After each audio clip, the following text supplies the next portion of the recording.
Death, the Portal Home. Death on the Physical Plane by Dr. Lisa Love.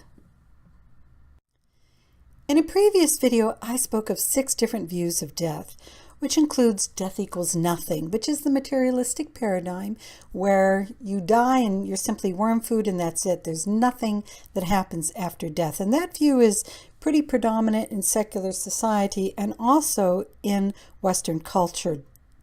Then we have death equals what I call getting into the right club, because if you choose the right belief system or you follow the right religious teacher or the right religious teachings, then you will get into heaven. And if you don't choose the right club or the right teaching or teacher, then you get into hell. And this is supposed to be for eternity. You're always in heaven for eternity or you're always in hell for eternity.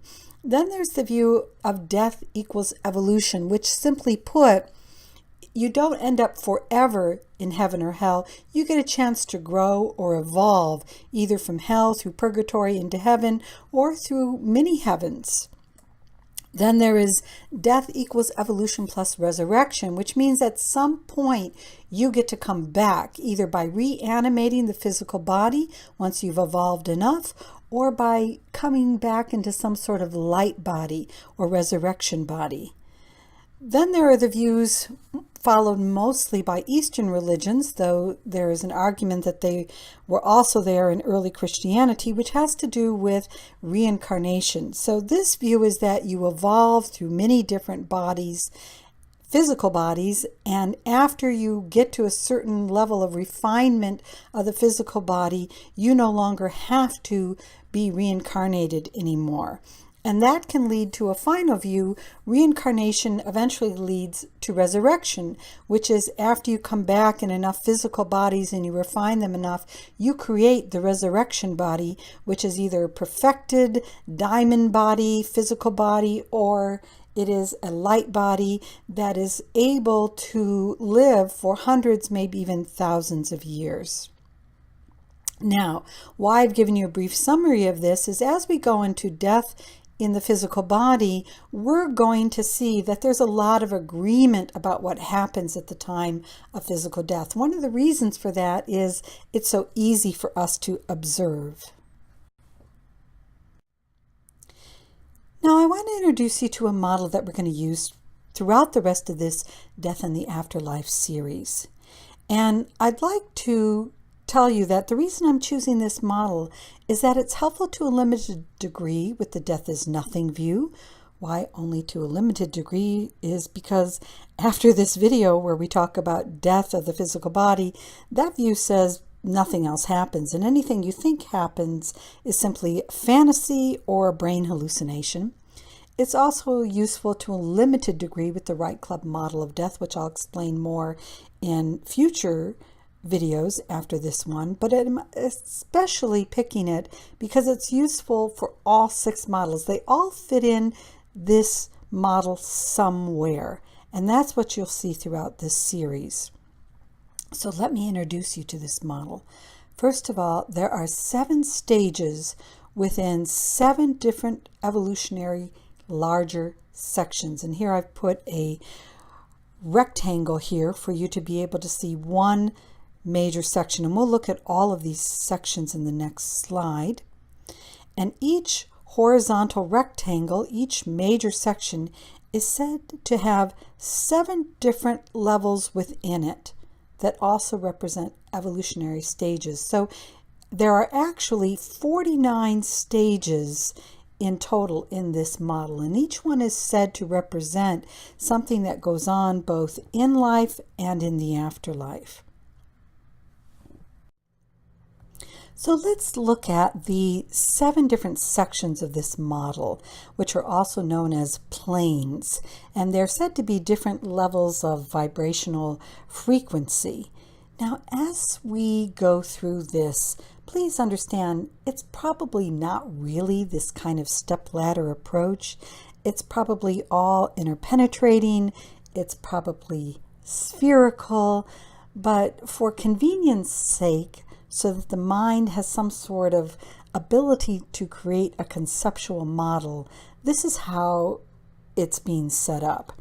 but please understand that there are limitations to this approach. So here are the 7 sections. We start first of all with the physical plane, which has to do with the physical body and the experience of the physical body. Then we have the emotional plane, which has to do with emotional life. Then we have the mental plane, which has to do with thoughts and the mind. And then the intuitional plane, which is much more than simply an intuitive hunch.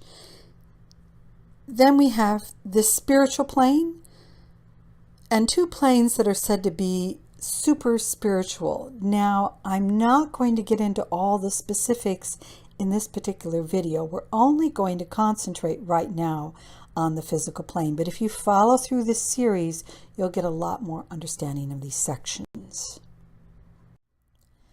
Now, in this model, you will also notice a number of triangles. There's 4 in total. And these represent stages of spiritual unfoldment, beginning with this black triangle down here. And this is what we're really going to look at in this video, because this is basically the physical body that most of us identify with, which dies, and then in the death equals nothing view, that's it. That's all there is. But in this model, there's much more, which means we look at this next triangle, this little yellow triangle, which represents the soul. Now, I'd like you to notice the word ego is in the middle of that yellow triangle. This model was developed a long time ago, and that word ego actually meant the individualized soul.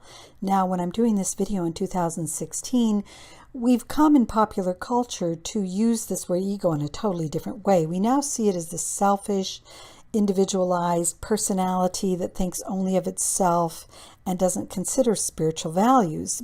The ego is really the materialistic self as we use it now, but that's not how it was used in this model. So when you see that word ego, you can almost just replace it with the word soul.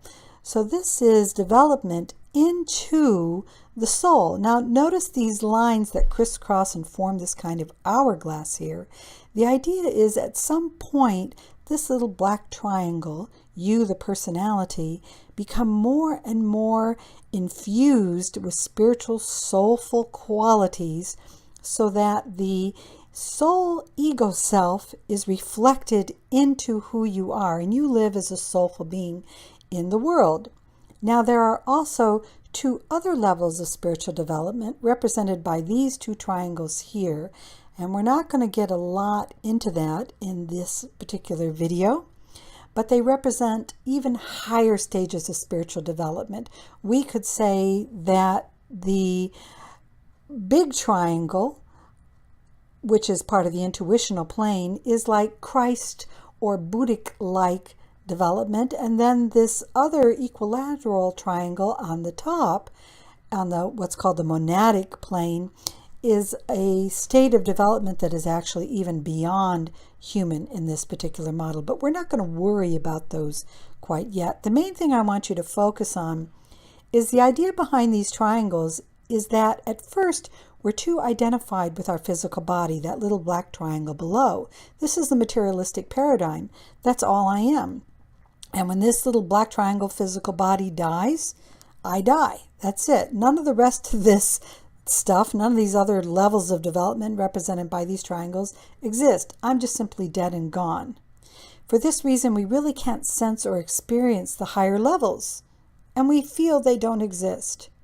But as we evolve spiritually, we sense the higher levels, but here's the key, our experience of them is distorted. Notice that the reflection here of the mountaintop is distorted in the lake, and that lake is kind of our initial experience of spiritual realms. There's distortions. We don't see or sense them clearly. But eventually, the more we get in touch with these higher levels, the clearer we get, the less distortion exists, until a perfect reflection is seen from the higher into the lower, from the spiritual into the physical. So even though it's been interesting to take a brief look at this model and the different levels and the triangles and briefly discuss what they mean, in this video we're going to examine primarily only on what happens with the lowest triangle.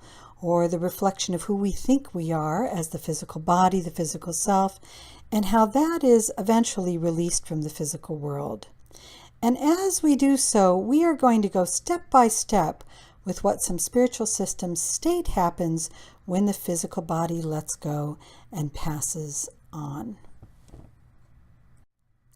Now you can see that I have taken that same model that we've looked at before, and I am focusing only now on what's known as the physical plane.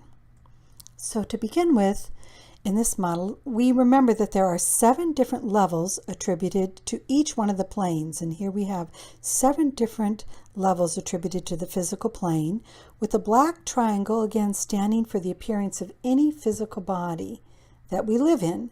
So that can be you, me, any person you meet who's in a physical body is represented by that black triangle. Now, as the body begins to die, and this can happen even a few years before the death process is finalized, this lowest level, which is known as the dense level, is also known to be associated in some spiritual traditions with the element of earth. Now, this is really important because as this dense earthly level starts to withdraw from the world, the first thing we see is that the physical body loses its density. It is no longer robust, strong, and full of vitality. And that's why I put this picture up here with these lovely women. And you can see the contrast in physical density right here in the picture. This is the death process already beginning as the earth element, that densest level, is no longer, as we said, robust, strong, and full of vitality. And over time, this dense, earthy part of us starts to lose its hair, teeth, vision, hearing, mobility, flexibility, memory, and endurance. That's part of the, quote, fun of getting older. And yet, if we learn what the death process is really about, we can actually use this as a very sacred spiritual time in our life when that little yellow triangle of the soul starts to merge more and more with that dense black physical triangle. So the latter part of life, where the dense, earthy, physical part is dying, can actually be a time of increased spirituality, transparency, as those soulful elements are shining through more brightly. Now, for many of us, this starts around the age of 60, and it lasts till approximately the age of 90. So that last third of our lives doesn't have to be a part of our life where we simply feel old and decrepit and no longer capable of doing things in the world. If we no longer judge our lives based upon the dense, earthy side with earthy vitality and earthy looking beauty, and instead we look at the spiritual side where the soul element and possibly even the higher elements are shining through, because we're no longer focused on the earthy, dense, elemental side of us, then this is really a beautiful part of our lives, and in fact, even the best part of our lives. Now, that process of the dense earthy elements disappearing from the body can last a long time. It can last 10, 20, 30 years or more. But what we're going to look at now is what happens as the body gets closer to the actual process of death. We'll see that it gets even weaker and begins to lose even more muscle mass, even bone mass, causing the person to shrink and appear smaller, or literally even be smaller. I saw this happen with both of my parents. My mom used to be my height, and I remember the first time I went to visit her, because she lived in another state in the United States, and I was so surprised because she was visibly a few inches shorter than me. And maybe you've experienced this with people you know who are in the latter part of their lives as well. We can also observe that the complexion increasingly fades, stains may appear in the teeth, the cheeks sink in, and the sense of sight recedes. Now, we can manage this a little bit as we age, and many people try to do that, but eventually at some point, as the body is reaching its final stage, it's harder and harder to manage. And in a sense, we don't care as much because we're not so concerned with the earthy, physical, dense side of who we are. We also can notice that the mind becomes more heavy, listless, agitated. It can even become delirious and drowsy. This is especially true as death is increasingly approaching. So now we're going to start to take a look at some of the inner processes that are happening when we're dealing with this dense, earthy level starting to withdraw from the physical body. And the first thing we notice is that as we look out on the world, we may start to seem confused, as if the outer world takes on a dream-like or mirage-like quality. Now, I saw this happen with my father, who left the physical body a number of months before I started this video series. And it's almost like we still have enough brain coherency. And my father was a very logical person. And it's like we're looking out on a desert, and we know that there shouldn't be a well of water there, an oasis of water, but we know that that can happen, but it doesn't seem logical that it is happening. And so it starts to get very confusing. And my father did this. He would ask me, am I crazy?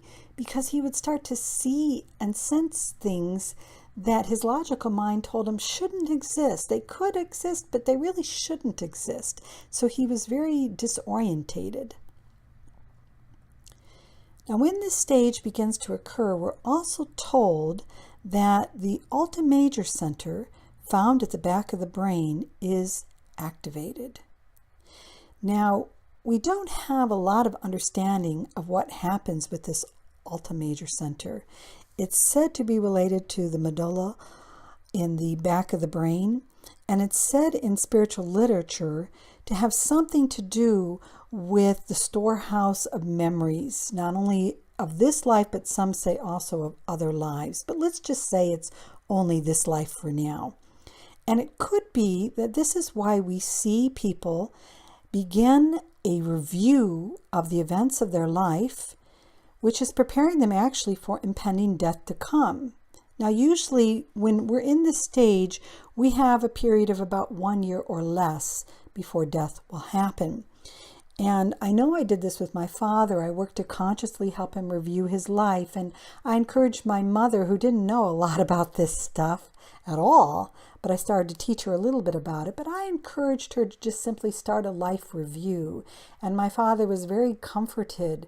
And she would read him stories of their lives. And we put up pictures of his life and his children to help give him not only a sense of comfort, because remember, at this stage, they're starting to get confused as to where they are. So seeing pictures of family and friends, and he was a photographer, so we put up some of his favorite photographs. You know, it helps to anchor them, to keep them still here, because they're kind of mostly still here. And hearing about his life, and she would read him things that he had written about his life. He had started an autobiography, and I read some of that to him. And then she would read him cards and events from his life. Really helped him to kind of sum up his life and get a sense of what his life was about. And that is very important at this particular stage of withdrawal from the dense, earthy sense of who we are. So now we're going to look at the next level, which is known as the liquid level. And this is also where the water element is emphasized in its connection with the functions of water in the body. And what we see here with people is that they begin to lose control of their bodily fluids. They may become incontinent, dribble and drool, the nostrils may cave in, and they may experience the tongue getting thicker and the lips getting thinner. And all of this is signs that we're beginning to detach not only from the dense physical, but from the water liquid part of who we are as a physical being. So we've talked a little bit about what happens to the physical body that all of us can see as we're starting to withdraw the liquid or water from the body. What's going on the inside? Well, one of the things that we're told in some spiritual traditions is that the mind becomes more and more confused. It can even be fearful and anxious because the sensations are dulled, and therefore the outer world seems increasingly misty or smoky or foggy, or even hazy is another word to describe it. And I've put up a picture here to kind of represent this. This is London, but you can tell that you kind of have a sense what it is if you're familiar with London, but it doesn't really look as clear. And so you're not sure, am I here? Am I there? Where is there? Why does everything always seem kind of misty or smoky or hazy out there? Am I there? Am I here? You can really get a sense of how confused the person may be at this stage.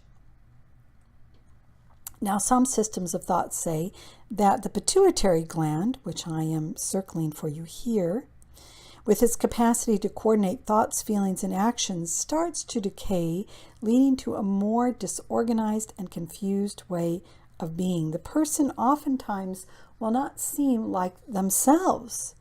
I know that my father started to say things that seemed outlandish, and yet they were partial truths to what he was saying. They were just distorted, and we were having to help him be a little clear, or having to be really patient with him and not try and clear him up, just be patient with the stories that he was telling.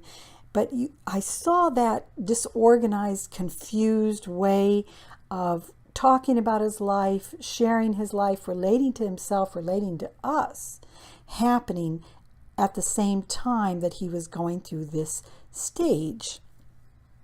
Now, if you're a materialist, this can be very confusing because you no longer seem like yourself, and you don't know that there is another self, a soul, a spiritual realm. You don't believe in that. So this can be a very difficult stage to be in. But if you tend to be a spiritual being and you think there's something after life, you may actually see people going into deeper spiritual practice at this time.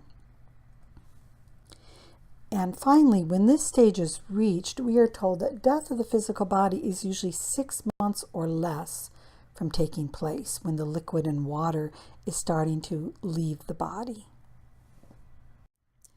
So the next stage has to do with the gaseous, and I'm highlighting it for you here, or fire element connected with the body and the functions of heat starting to withdraw. We've seen the density of the body, we've seen the liquid of the body, and now we're going to see the heat of the body withdrawing. And at this stage, we're told that the body alternates between feeling very hot and very cold. And the mouth and nose start to become very dry. We're told we can no longer drink or eat. The limbs are growing colder, and the upper or lower body also becomes cold. And often at this stage, we're told that we're unable to recognize family and friends. We're forgetting their names. We may feel like we're more out of the world than in it. Now, if you're in the one view of death is nothing, the materialistic view, this is just simply going to be interpreted as the person is exiting the body and the brain is dying, and that's that. But if you believe that there are other things going on here, the 5 other views of what happens after death, then you're going to realize that the person is more in the spiritual realms increasingly than in the physical, increasingly identified with who they are as a spiritual being instead of as a physical being. And they may come out of that stage and talk to you, or they may stay asleep a lot. Now, it's really important, however, to consider that the person may be aware of what's going on. So when you are a caregiver or your family or friend member around this person, it's important to treat them just like somebody who's in a coma. People in comas often report that even though it appeared as if they weren't there, they heard what people were saying. They sensed and saw even what was going on in the room.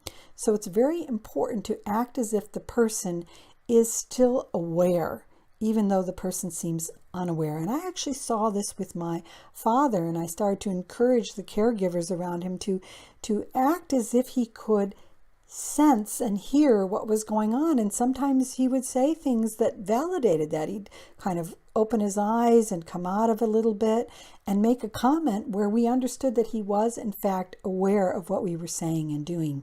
So it's very, very important to act as if the person is awake and conscious, even though they don't seem to be. Now, what is going on the inside? This is harder to tell because the person is not able to really communicate this to us very well. So what some spiritual traditions tell us is that the world around us is increasingly dissolving.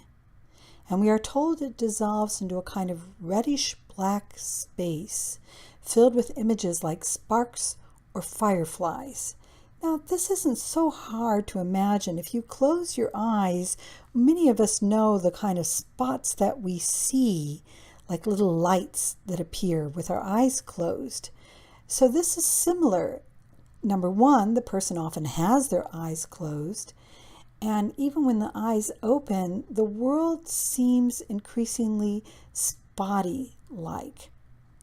And that's why I think these descriptions in spiritual traditions from a long time back describe this particular spark or firefly kind of like view of the outer world happening. Some systems of thought also say that the pineal gland, and I'm circling that here, which is photoreceptive, is decaying, and that's causing sparks of light to be seen. We're also told that the pineal gland is hallucinogenic, so the person may be having visions of angels, or depending upon if they're in a spiritual tradition, they may see Jesus coming, or Mary, or if they're of a different belief system, different kinds of Hindu gods, or they may see the Buddha, or they may see a spiritual teacher. If they're not particularly oriented to a spiritual tradition, I know one person that started to see loved ones that had passed over at that time. But it's not uncommon for these kinds of things to be happening at this stage. Now, the materialists say that's just a phenomena of the pineal gland. That's all that's going on, and we shouldn't really pay any attention to it. It's just part of the brain dying.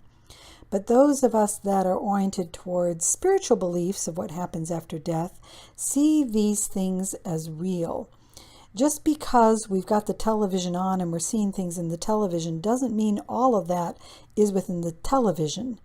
The announcer doing the broadcast isn't in the television. The announcer is somewhere else projecting into the television.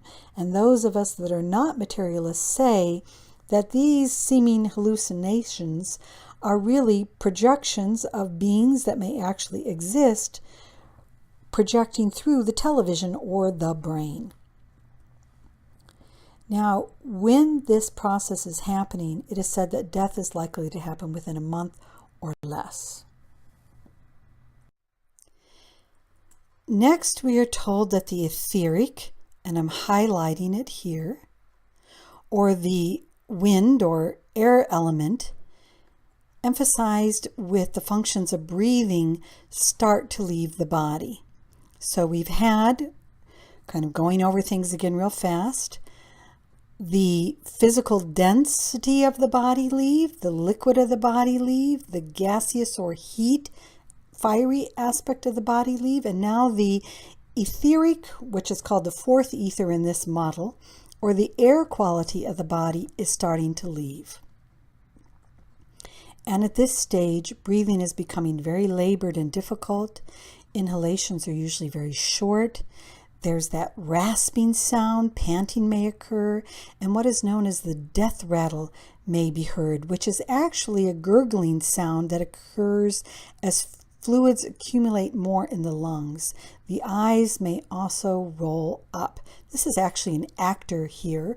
When I found these pictures, I thought, oh my gosh, they're taking photos of people who are actually dying. But then I saw pictures of this person walking around and totally healthy.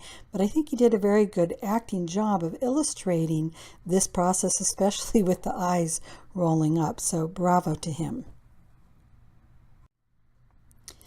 So what is going on the inside at this level?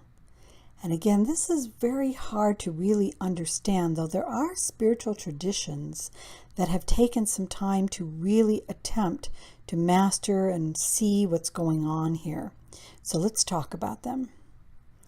Inwardly, we're being told that the world is being swept away. It's almost like a great wind starting to sweep everything away.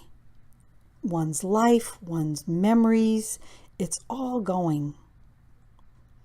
And typically the person is mostly in an unconscious state, very confused and bewildered by what's being experienced, unless they have a strong spiritual practice. And there are even those spiritual practitioners who know, we're told, how to move through this process in a conscious way on the inner realms. Visions and hallucinations may be happening much more frequently. They started at the previous stage, having to do with the gaseous, heat, fiery elements, but they're happening even more. And this can be either good or bad, depending on the life the person lived. If they have bad memories, those things may be seen and then swept away. If they have good memories, seen and swept away. We're also told that those sparks that were like fireflies are becoming more and more concentrated, like a butter lamp flame. And I have a picture of that here, and there's actually a couple wicks in this picture. It'd probably be better if there was only one flame, which we're told is the precursor to the experience of the tunnel of light.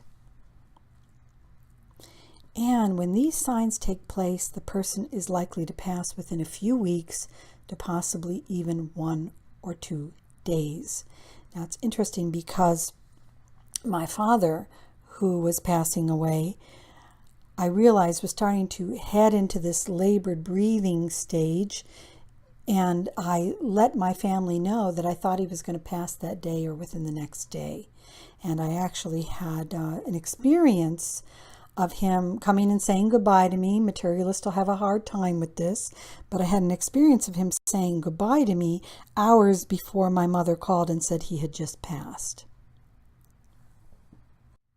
So now we're going to look at the stage where the person still has a physical body. You still see the physical body there, but modern medicine has considered the person to be dead. And in the model that we're using, this is now the stage where the third ether, we were in the fourth ether before with the last breath. Now we're at the third etheric level of the model that we're using. This is still part of the physical plane, but it's now considered physical, etheric, or subtle levels. And this is connected in some spiritual traditions to the element of ether or space. The person has gone through earth, water, fire, air, and is now in the ether or in space. Dense, liquid, gaseous, fourth ether, third ether, or space. So the person has exhaled the last breath, leaving the body motionless, with the brain and heart activity having stopped. In other words, materialists say you're dead. But in the models that we're using, a lot more is going on here, and we're going to explore that. This is also the level where a lot of the NDE or near-death experiences are taking place, which means although the person was said to be dead, he or she will come back to life and report a lot of interesting phenomena that we're learning about through a lot of research with near-death experiences. So before I go on, I would like to talk about a couple other elements that are talked about in a number of spiritual traditions. And this has to do with something we call the consciousness thread and the life thread. The consciousness thread is connected to the brain, the life thread to the heart. And these are important in the following ways. If the person is going to have a near-death experience and come back, only the consciousness thread will be detached. This is the link to the brain that detaches and reattaches every night as we go to sleep. We're conscious, we go to sleep, we're unconscious. We wake up, we're conscious again, at least in this physical realm. Now, this can also result in apparent brain death, though one has not completed the death process totally yet. Why do I say that? Because modern medicine assumes that we're dead when the brain is dead. We flatlined. Brain is dead, and that is not how it used to be seen in a lot of spiritual traditions. The most important organ of the body wasn't the brain, it was the heart. But in our modern world now, we consider the heart to not be much. It just pumps blood. It's just a pump. It has no intelligence the way the brain does. Well, that is being challenged by a group called Heart Math, which is doing a lot of research in the heart and has even got videos that you can watch where you see that the heart seems to be actually sending messages to the brain. So it could be that the heart is the main organ of thought or consciousness. And that fits with what spiritual traditions have believed actually for thousands of years. So somebody is not really dead until the life thread is disconnected, from the heart. So when the consciousness thread is disconnected from the brain and the life thread is disconnected from the heart, we are truly dead. Until that happens, we will have near-death experiences where we can come back.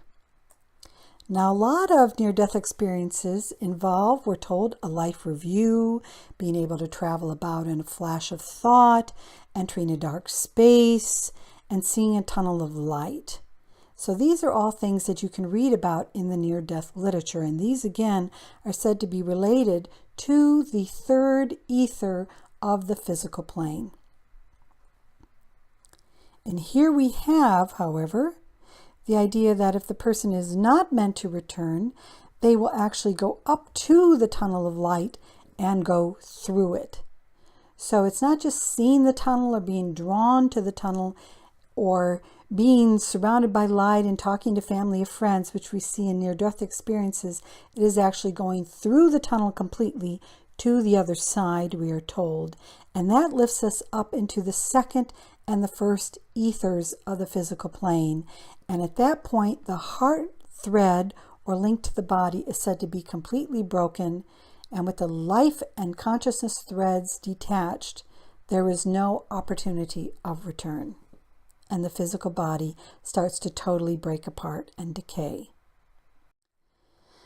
So, as I said, as we move into the second and first ethers, which you see I've circled here now, the body is decaying, and that's why a lot of systems say we really should wait at least 72 hours before we do cremation or start the process of taking care of the remains of the body, because during that time of about a 3-day period, a lot of spiritual traditions say the person can return. So we have to be careful to know that they're really dead beyond just what science says.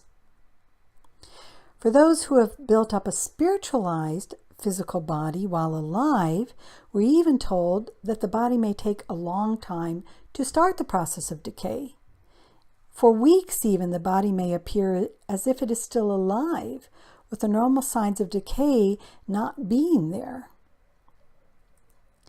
And this is why it's said that there are saints and sages and lamas or gurus who are highly advanced who give us real evidence of this happening.